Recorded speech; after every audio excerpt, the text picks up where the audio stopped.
Your grandmother could feed 6 people on 50 cents. Not as a stunt, not as a challenge, as a Tuesday. And the food was good. Here is the thing nobody tells you about how poor Americans ate in the 1950s. They were not eating badly. They were eating differently. They were cooking with the knowledge that hunger is patient and money is not, and they had built an entire culinary tradition around that fact, a tradition that fed generations, required almost nothing, and tasted like something no restaurant has ever managed to recreate. The smell of bacon grease in a cast iron skillet. The sound of dried beans clicking against the inside of a pot. The weight of a biscuit that was made with lard, not butter, because butter was for Sundays. In 1953, the average American family spent 22% of their income on food. But for the families in this video, the coal miners, the sharecroppers, the factory workers in Cleveland tenements, and the farm wives in the Missouri Ozarks, even that was a number they could only dream about. They spent less. They made more from it. And they knew things about cooking that we have almost entirely lost.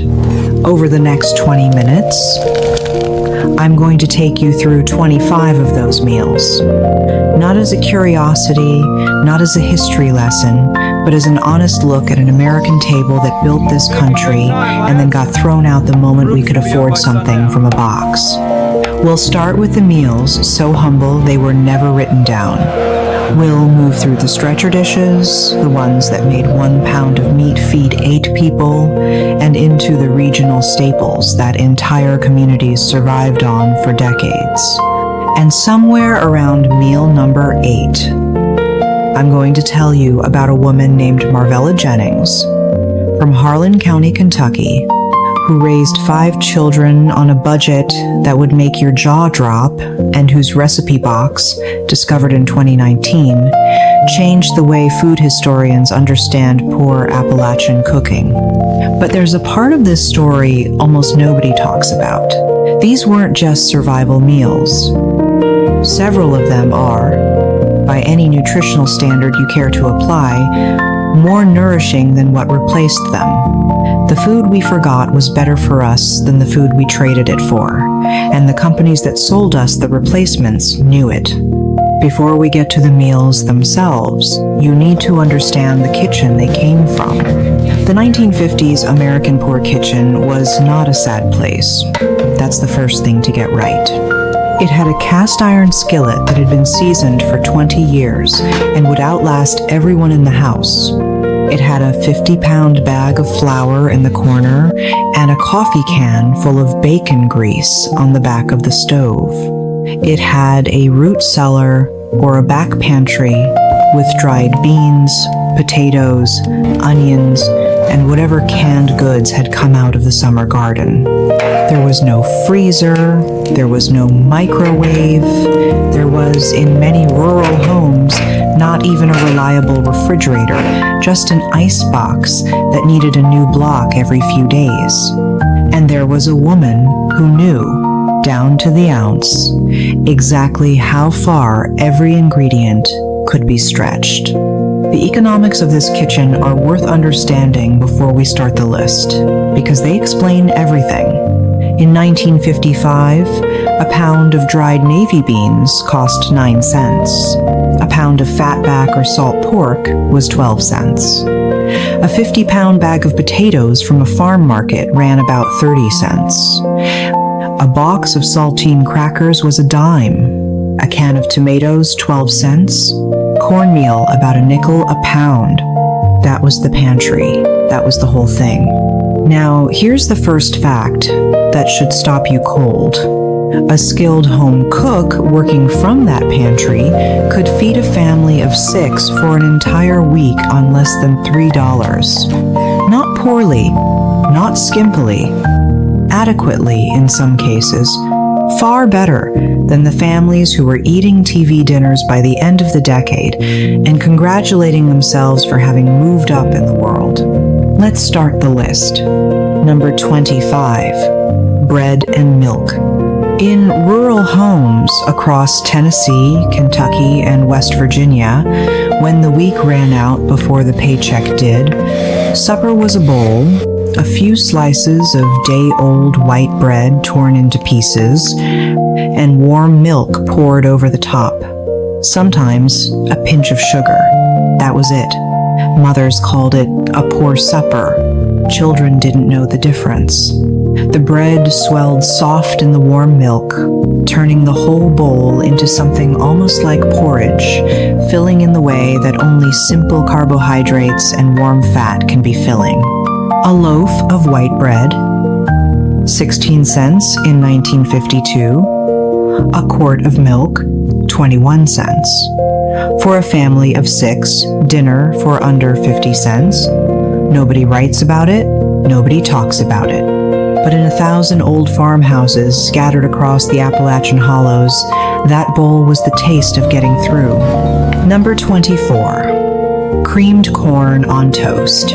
Long before brunch became a lifestyle, working families in the Midwest were turning canned, creamed corn into a hot, filling supper by ladling it thick and steaming over 2 slices of white toast. A can of Green Giant creamed corn, 9 cents. The bread was already on the counter. The toast soaked up the creamy corn liquid and turned almost custardy at the bottom. Children ate it without complaint on cold winter evenings. It was sweet, warm, and substantial. This meal was so humble it never appeared in a single vintage cookbook. It was too ordinary to write down. Every mother already knew how to make it. That's exactly why it disappeared. Number 23. Tomato gravy over biscuits. Before sausage gravy became the celebrity of Southern breakfast tables, tomato gravy was the daily staple. Bacon grease in a cast iron skillet. A spoonful of flour stirred in until it went the color of a paper bag. Then, a can of whole tomatoes crushed in by hand, a splash of water, salt, pepper, and a pinch of sugar if the tomatoes bit too sharp, poured thick over split biscuits made with lard. This appeared on tables in Georgia, Alabama, Mississippi, and Tennessee on nearly every morning that was not Sunday. It was also supper on any night when supper needed to happen fast. The acid brightness of the tomatoes cut through the richness of the lard biscuits in a way that was genuinely, unexpectedly good. Canned tomatoes, 12 cents. Flour and lard came from the 50-pound bag. The whole meal cost pennies. It has almost entirely disappeared. Number 22. Crackers and milk. Now here's where things get quietly heartbreaking. Saltines broken into a glass of cold milk, eaten with a spoon, were the unofficial last meal of children across the rural South and Midwest on nights when there was nothing left to cook. What made it a ritual rather than a defeat was the consistency of it. Mothers served it the same way every time. Crackers went in first. Milk came after. You waited 30 seconds for them to soften just enough to hold their shape, then ate fast before they turned to paste. Oral histories from the era speak of this with surprising warmth. It was the last thing before sleep. Simple, reliable, and entirely theirs. A box of saltines, a dime. The milk was already in the icebox. Number 21. Fried bologna sandwiches. Every working-class kitchen in America had a roll of bologna in the refrigerator. 30 cents a pound in the mid-1950s fed a family for days. But fried bologna was not something you threw together cold. Mothers cut thick slices, made 2 small notches in the edges so the meat wouldn't curl, and laid them flat in a hot cast iron skillet. The bologna would blister and brown at the edges, swelling in the center from the heat, filling the kitchen with a smell that brought children running from 3 rooms away. Served on white bread with yellow mustard and maybe a slice of government cheese, this was a proper hot meal. Men ate it after long factory shifts. Kids ate it before school. There was no shame in it, because everyone was eating the same thing. If you grew up eating any one of these, drop your state in the comments. I want to see how far this reached. Because based on every oral history I've read researching this video, these 5 meals were being made from Maine to California, and almost nobody talks about them anymore. Now we get into the deep pantry, the meals that required a stove, a pot, time, and not much else. Number 20. Potato soup with fatback. On farms across the rural South and the Ozarks, potato soup was not a starter. It was the meal. Diced potatoes simmered in water with a chunk of salted fatback until the potatoes were soft enough to break apart with a spoon, creating their own thick, starchy broth. Onions went in early, salt and pepper at the end. A splash of canned evaporated milk, if you had it, turned the whole thing creamy without any butter or cream. Fatback, 8 cents a pound. Potatoes came from the root cellar. This dinner cost almost nothing. The fat from the pork floated in small golden pools across the surface. Children dragged cornbread through the broth until the bowl was clean. Nothing was left. Nothing was ever left.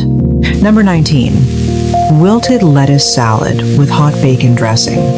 Most people have no idea that this dish, which sounds like something a fine dining chef invented, was actually the poor woman's solution to limp garden lettuce and leftover bacon grease.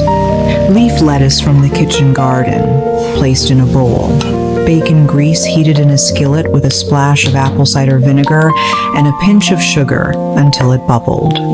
Then that hot mixture poured directly over the raw lettuce. The heat wilted the leaves instantly. The vinegar brightened everything, and the fat created a glossy coating that turned garden greens into something almost elegant. This appeared in handwritten community cookbooks from Virginia to Arkansas, passed between neighbors who grew the same gardens and shared the same skillet. It was never sold. It was never marketed. It just lived in a community until the community didn't need it anymore. That's the part that gets me. We didn't lose these recipes to fire. We lost them to prosperity. Number 18. Macaroni and tomatoes.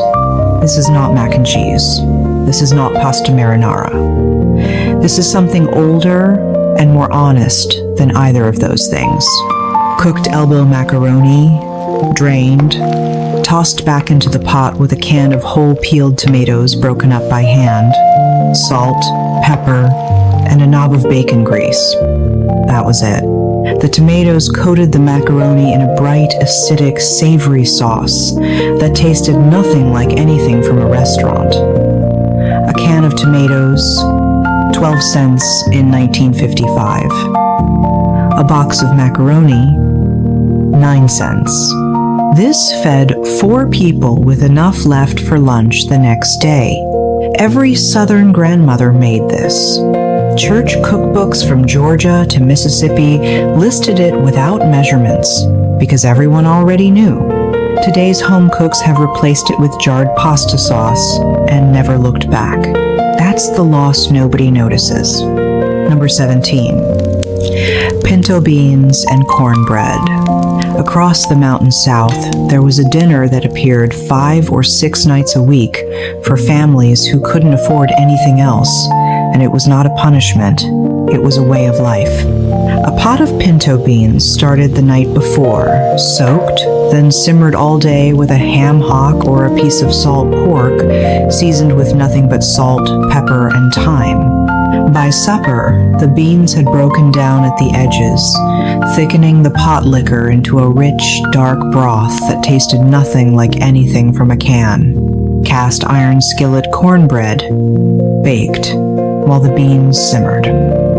You crumbled the cornbread directly into the beans. You ate from a single bowl. Beans, 8 cents a pound. The ham hock was a scrap the butcher practically gave away. This meal built generations of Americans who worked in coal mines and textile mills and never asked for anything fancy. They didn't need fancy. They had this. Here's something that distinguishes really great poor kitchen cooking from bad poor kitchen cooking. The stretcher dishes. These are the meals designed specifically to take one cheap ingredient and make it feed twice as many people as it should. And some of them are genuinely ingenious. Number 16, stuffed bell peppers. This was the dish that made 1 pound of ground beef feed a family of 6 without anyone feeling shortchanged. Halved bell peppers, scraped clean, filled with a mixture of browned ground beef, cooked rice, canned tomatoes, and onion, then baked in a dish with a little tomato juice in the bottom to steam them soft. The rice doubled the volume of the filling for almost nothing.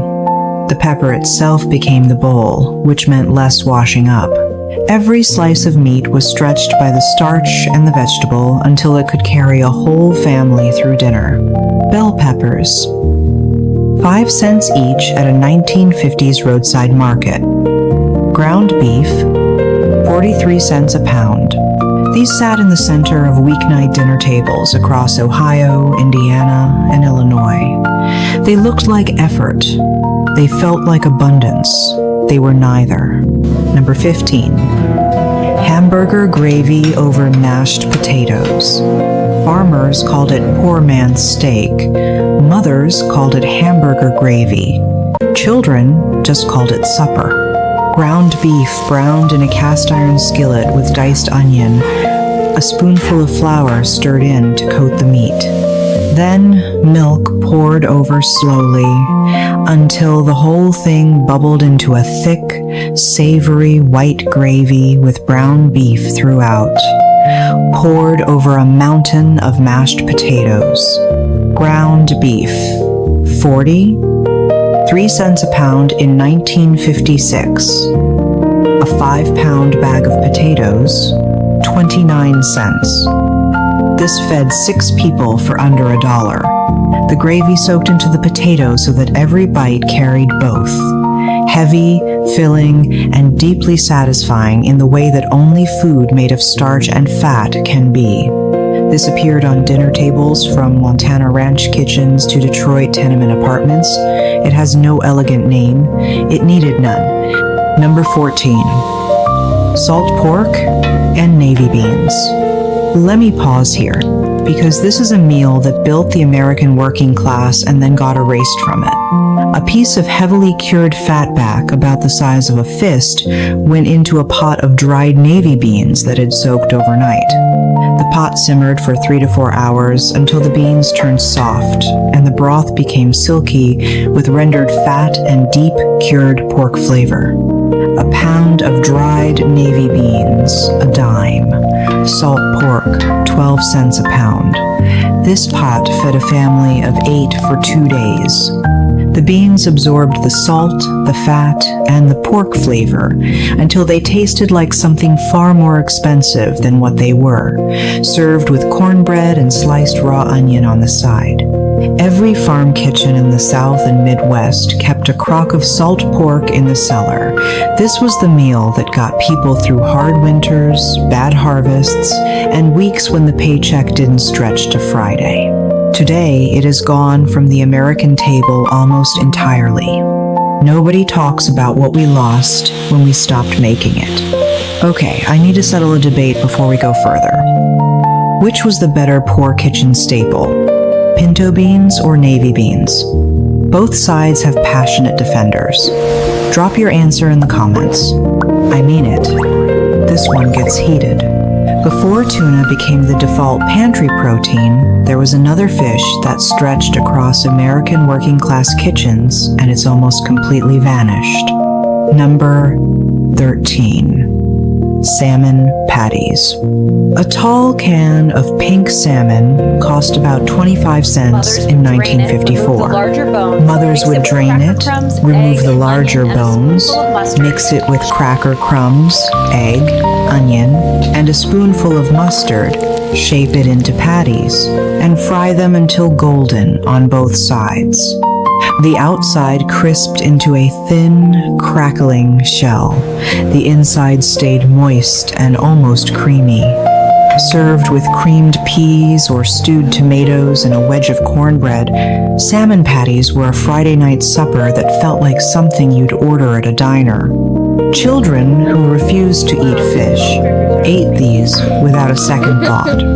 The recipe lived in every women's club cookbook from 1940 to 1965, then disappeared almost entirely when canned tuna became cheaper and salmon became something you ordered at restaurants. Number 12. Creamed chipped beef on toast. The military called it something unprintable.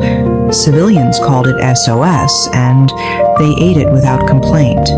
Thin slices of dried, heavily salted beef, the kind that came in small glass jars for about 35 cents, torn into strips and stirred into a thick white sauce of butter, flour, and milk, then poured over white toast.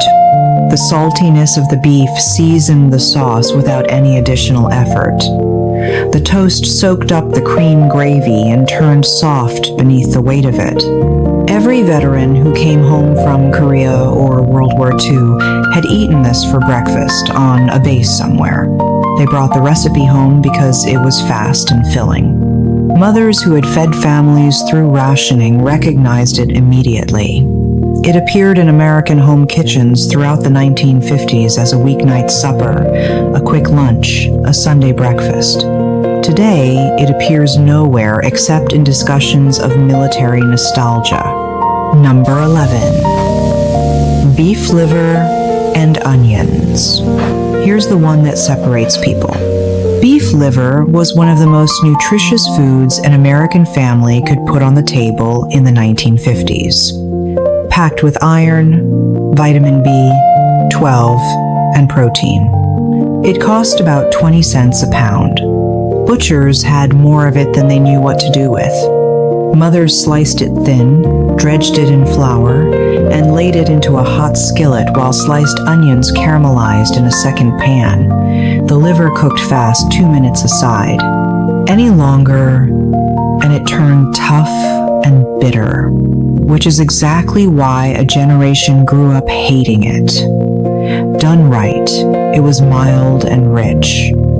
The outside golden and slightly crisp, the inside still faintly pink. The caramelized onions piled on top.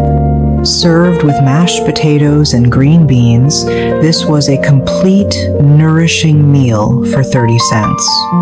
We stopped cooking it because we could afford not to. The nutrition didn't go anywhere. The knowledge did.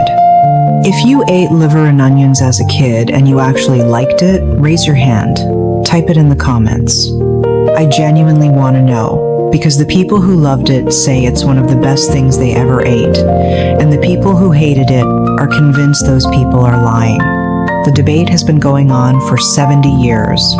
Every region of this country had its own version of the poor kitchen. Same principles, different ingredients, different names. Here are the ones that defined specific communities. Number 10, Hoppin' John. In the low country of South Carolina and Georgia, Hoppin' John was not just food. It was tradition, superstition, and survival compressed into a single pot. Black-eyed peas cooked with a smoked ham hock, then tossed with long-grain white rice and seasoned with salt and a pinch of red pepper. The rice absorbed the smoky, earthy broth from the peas. The peas swelled until they split at their centers. The whole pot tasted of the South in a way that is almost impossible to describe to someone who didn't grow up eating it. Eaten on New Year's Day, it brought good luck.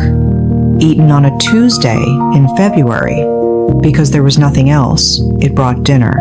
Black-eyed peas, 7 cents a pound in 1954. Rice was a pantry staple. This pot fed a large family for next to nothing and left them full.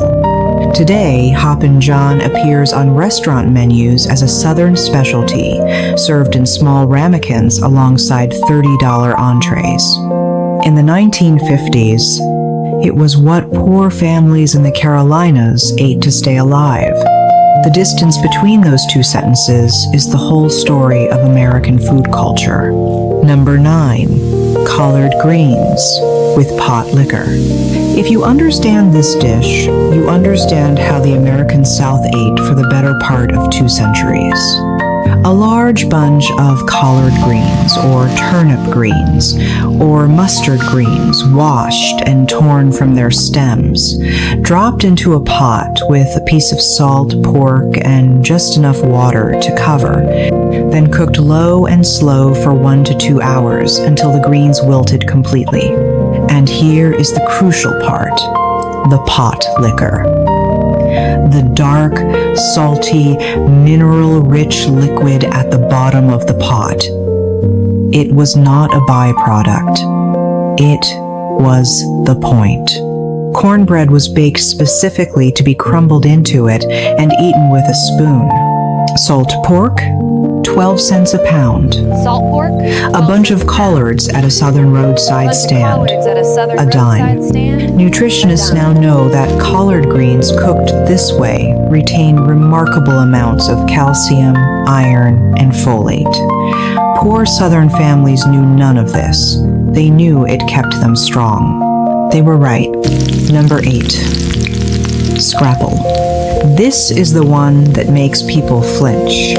Scrapple is what Pennsylvania Dutch farmers made when they slaughtered a hog in November and could not afford to waste a single piece.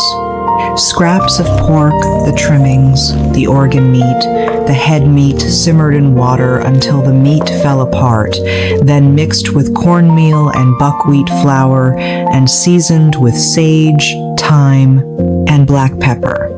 Poured into loaf pans and set firm overnight.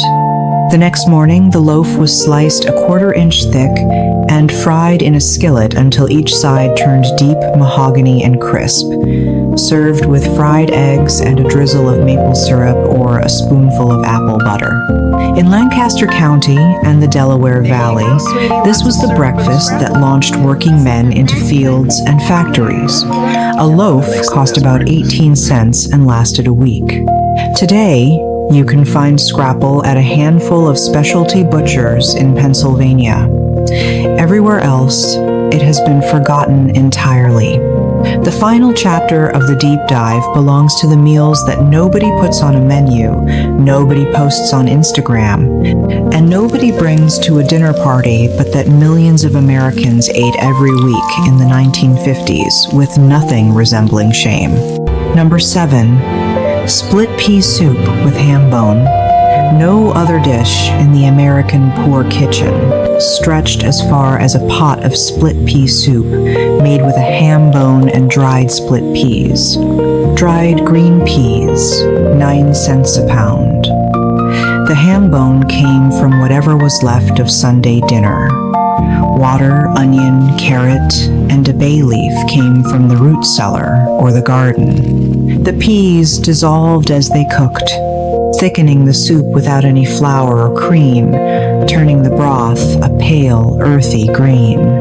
The ham bone released collagen into the liquid as it simmered, giving the soup a body that coated a spoon and warmed a person from the sternum outward. You could feel it working.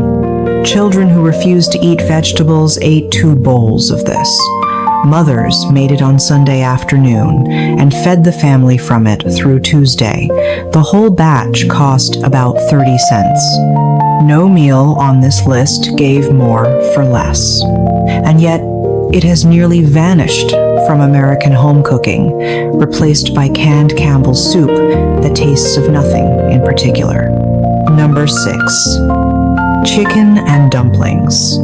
By the 1950s, stewing hens too old to lay were still the cheapest chicken you could buy, about 15 cents a pound compared to 35 cents for a fryer. Mothers simmered them for 2 hours until the meat fell from the bone and the broth turned golden and deep. Then the dumplings went in. Not the rolled, flat southern kind. The dropped kind spoonfuls of flour, baking powder, salt, and milk dropped directly into the boiling broth, where they swelled into pale, tender clouds that absorbed the chicken flavor from the inside out. The whole pot thickened into something between a soup and a stew. This was the meal that appeared when someone was sick, when a neighbor had a death in the family, when the weather turned cold and nothing else would do. It was care made edible. And here's where I need to stop for a second, because there's something about chicken and dumplings that I haven't told you yet. Something about where this dish went after the 1950s that changes the whole story. We'll get back to that. Here's the thing nobody is saying about the food revolution that happened between 1955 and 1975. We didn't improve the American diet, we replaced it. And the replacement was a financial transaction disguised as progress. In 1953, the Campbell's Soup Company spent more on advertising than on the ingredients in their products. That is not an exaggeration. The advertising budget for Campbell's chicken noodle soup in 1953 exceeded the total ingredient cost of the soup they were selling. They weren't just selling convenience. They were selling shame. The entire marketing strategy of the canned and processed food industry in the 1950s and 1960s was built on a single idea that cooking from scratch the way your grandmother did it was poverty, was backwardness, was something to leave behind. Television commercials showed mothers offering their families canned soup and frozen pot pies as acts of love, while women, who still made things from a pot on the stove, were implicitly coded as behind the times, as stuck, as not having moved up. And it worked brilliantly. Sales of dried beans in the United States dropped by 30% between 1955 and 1965. Sales of canned soup increased by 400%. The food didn't get better. The marketing got more aggressive. Now here's the part that should make you genuinely angry. Several of the dishes on this list are, by any modern nutritional standard, significantly healthier than what replaced them. Split pea soup with a ham bone has more protein, more fiber, and more micronutrients than Campbell's split pea, and costs a fraction of the price. Collard greens cooked with pot liquor has more bioavailable calcium than a glass of the fortified milk that was being marketed as the modern alternative. The food we threw away was not inferior. It was inconvenient. And inconvenience, in post-war America, was the one thing a generation desperate to feel prosperous could not tolerate. We traded nutrition for convenience, we traded flavor for speed, and then, half a century later, we started paying $32 for heirloom bean soup at restaurants that call themselves farm to table, made from the same dried beans that cost a dime a pound in 1955. The families who made these meals didn't have that choice. They made it because they had to, and they made it well. In 2019, a retired school teacher named Judith Combs was cleaning out her mother's farmhouse in Harlan County, Kentucky, the kind of house that had been in the family since 1932, The kind with horsehair plaster walls and a kitchen that still had the original wood-burning stove pushed into the corner next to the gas range that replaced it. In the back of a cabinet, behind a stack of Watchtower magazines and a tin of buttons, she found a recipe box. It belonged to her grandmother, Marvella Jennings. Marvella had been born in 1903, raised 5 children through the Depression and World War II on a coal miner's wages, and died in 1979, without ever once, by Judith's account, complaining about money or food. The recipe box had 43 cards inside, handwritten, some in pencil, some in ink, that had faded almost to nothing. Judith donated the box to the Appalachian food historian Dr. Ronnie Lundy, who has spent 30 years documenting the culinary heritage of the Mountain South. What Dr. Lundy found in that recipe box was, in her words, a complete economic philosophy disguised as a meal plan. Every recipe in Marvella's box was built around a single principle. Nothing leaves the kitchen wasted. Not the water beans were cooked in. Not the fat that rendered from salt pork. Not the pot liquor from a mess of greens. Not the ham bone from Christmas dinner. The box contained recipes for 17 separate dishes that could be made from the byproducts of 16 other dishes. It was a closed-loop food system operating on about $4 a week. Here are 3 specific entries from that box. Bean bread. Take the leftover liquid from last night's pinto beans, mix with cornmeal, and fry in the skillet. Feeds 4 for breakfast on yesterday's supper. Dripping cake. Save the fat drippings from the week's cooking in a jar. When the jar is full, make a cake using drippings in place of butter. It is better than butter. Pot liquor soup. Take the liquid from 3 different nights' greens, combine in one pot, add whatever scraps of any vegetable remain, simmer 1 hour. This is the best soup you will ever make, and it costs nothing. Nothing. Judith Combs told Dr. Lundy that her grandmother fed 5 children through the entire Depression without any of them ever going to bed hungry. Not one night, on a miner's wages that averaged, in the worst years, less than $8 a week. When Judith was asked what she remembered most about her grandmother's cooking, she said, she never used the word poor in the kitchen. The kitchen wasn't where poverty lived. The kitchen was where you beat it. I've been thinking about that sentence since I first read it. The kitchen was where you beat it. Marvella Jennings never made it onto the Food Network. She never had a cookbook, she never had a website or a YouTube channel or a brand deal. She had a cast iron skillet, a wood-burning stove, a root cellar, and 43 recipe cards in a tin box. And she fed 5 children through the hardest years in American history and called it Tuesday. And here's the part that almost nobody is talking about yet. Those meals are coming back, not as nostalgia, not as novelty, as necessity. In 2023, U.S. grocery prices were at their highest point since 1979. The average American family's food budget, as a percentage of income, crossed 14% for the first time since the mid-1980s. Dried bean sales in the United States increased for the 4th consecutive year. YouTube searches for cheap family dinner hit a record high. People are going back to the pantry. Not because they want to. Because the math is starting to look familiar.